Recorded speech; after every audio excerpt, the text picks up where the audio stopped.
రుచిగా ఉండే పుల్లగంద కూర ఎట్లా చేశానో చూసేయండి.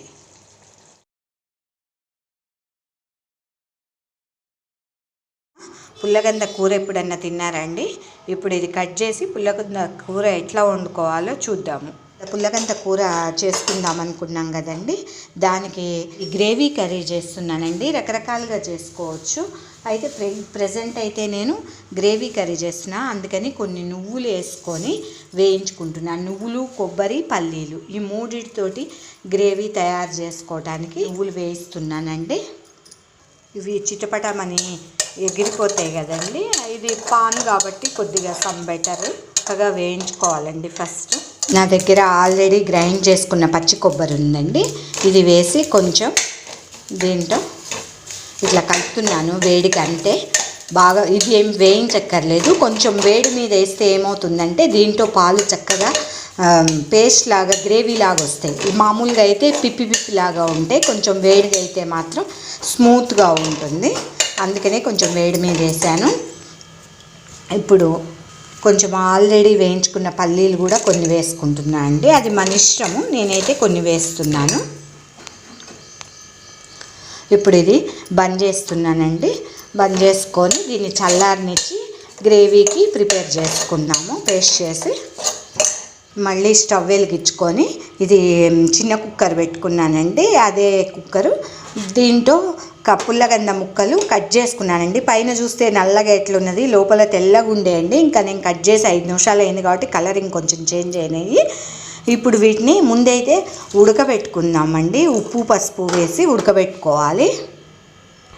చూడండి, పసుపు ఉప్పు వేసుకున్నాము. ఉప్పు ప్రస్తుతం ఈ ముక్కలకి తగ్గట్టే వేసుకున్నామండి. కర్రీ చేసేటప్పుడు మళ్ళీ యాడ్ చేసుకోవచ్చు. కుక్కర్ పెట్టి మూత పెట్టేసుకున్నా అండి.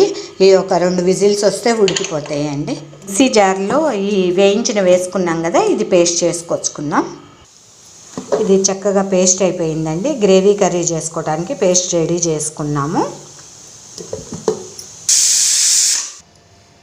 కుక్కర్ చల్లారిందండి, విజిల్ తీసేసుకొని ఇది వేరే దాంట్లోకి షిఫ్ట్ చేస్తే దీంట్లోనే కర్రీ వండుకోవచ్చండి. మళ్ళీ ఇన్ని గిన్నెలు చేసుకోకుండా. చూసారు కదా, దీంట్లోనే మసాలాకి వేయించాను, దీంట్లోనే ఉడకబెట్టాను, దీంట్లోనే ఇప్పుడు కర్రీకి ప్రిపేర్ చేస్తున్నాను. ఒక గిన్నెతో మొత్తం అయిపోతాయండి. ఇప్పుడు ఆన్ చేసుకుందాం. మళ్ళీ ఇది గ్రేవీ కర్రీ చేసినప్పుడు మసాలా ఫ్లేవర్ బాగుంటుందండి. నేను ఒక బిర్యానీ ఆకు వేసుకుంటున్నాను, కొంచెం సాజీరా వేసుకుంటున్నాను. మామూలు కర్రీస్లో అయితే ఆవాలు, జీలకర్ర ఇట్లా వేస్తాను కదా, దీంట్లో సాజీరా వేసాను. కొంచెం జీరా కూడా యాడ్ చేస్తున్నానండి, ఎందుకంటే మసాలాకి జీరా తగిలితే మంచి ఫ్లేవర్ వస్తుంది. ఇప్పుడు ఆనియన్, పచ్చిమిర్చి వేసుకుంటున్నాను.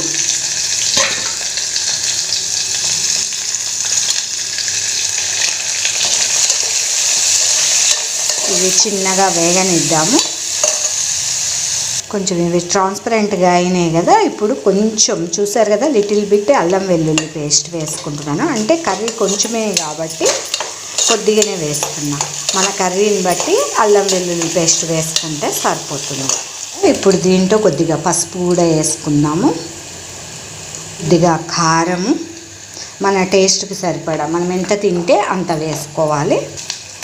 అట్లనే కొంచెం ధనియాల పొడి, కొంచెం జీరా పొడి వేసేసుకున్నామండి.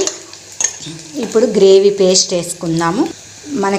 మనకున్న ముక్కలకి ఎంత పేస్ట్ కావాలంటే అంత వేసుకోవచ్చండి. ఉందని రుబ్బి పెట్టుకున్నామని అంత వేసుకోకర్లేదు, మన అవసరాన్ని బట్టి వేసుకోవచ్చు. దీన్ని కొంచెం సేపు ఉడకనిద్దాము.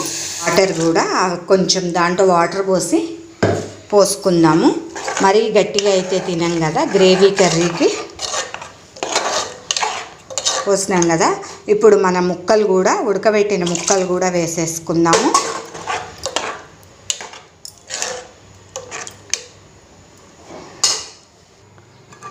అట్లనే సరిపోయినంత చింతపండు, నా దగ్గర ఆల్రెడీ గుజ్జు తీసి పెట్టుకున్నదండి. మన టేస్ట్కి తగ్గట్టు చింతపండు వేసుకుంటున్నాను. ముక్కలు ఉడకబెట్టేటప్పుడు సాల్ట్ వేసుకున్నాం కదా, ఇప్పుడు చూసి ఎంత కావాలో అంత సుమారుగా కొద్దిగా వేసుకుంటే సరిపోతుందండి. అట్లనే కరివేపాకు ఇప్పుడు వేస్తున్నానండి, నూనెలో వేయకుండా. దీన్ని ఇప్పుడు ఒక 5 నిమిషాలు ఉడికించుకుందాం సిమ్లో పెట్టి. సరే కదా, ఒక 5 నిమిషాలు ఉడికించుకుంటే కర్రీ ఎట్లా తయారైందో, ఎంతో రుచికరమైన పుల్లగంద కర్రీ ఎట్లా చేసుకోవాలో చూపించాను కదండి. నా వీడియోలు మీకు నచ్చినట్లయితే please like, share, comment please. మీరు తప్పకుండా తయారు చేసి మీ అభిప్రాయాల్ని నాకు కామెంట్ రూపంలో అందించగలరు. కొంచెం కొత్తిమీరగా చల్లుకుందామండి.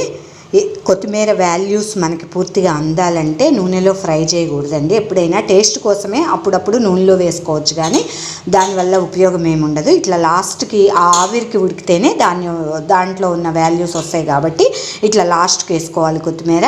ఎంతో రుచికరమైన ఇది రెడీ అయిపోయింది కదండి. ఒక 5 నిమిషాలు ఉడికిన తర్వాత ఇప్పుడు చూడండి, దీంట్లో కొంచెం గరం మసాలా మన టేస్ట్కి తగ్గట్టు ఎంతైనా వేసుకోవచ్చండి. నేనైతే ఫ్లేవర్ కోసం కొద్దిగా వేసిన, అట్లానే గార్నిష్ చేయడానికి కొద్దిగా కొత్తిమీర అండి. అంతే అండి, ఈ పుల్లగంద కూర ఎంతో రుచికరంగా ఉండే పుల్లగంద కూర రెడీ అయిపోయిందండి.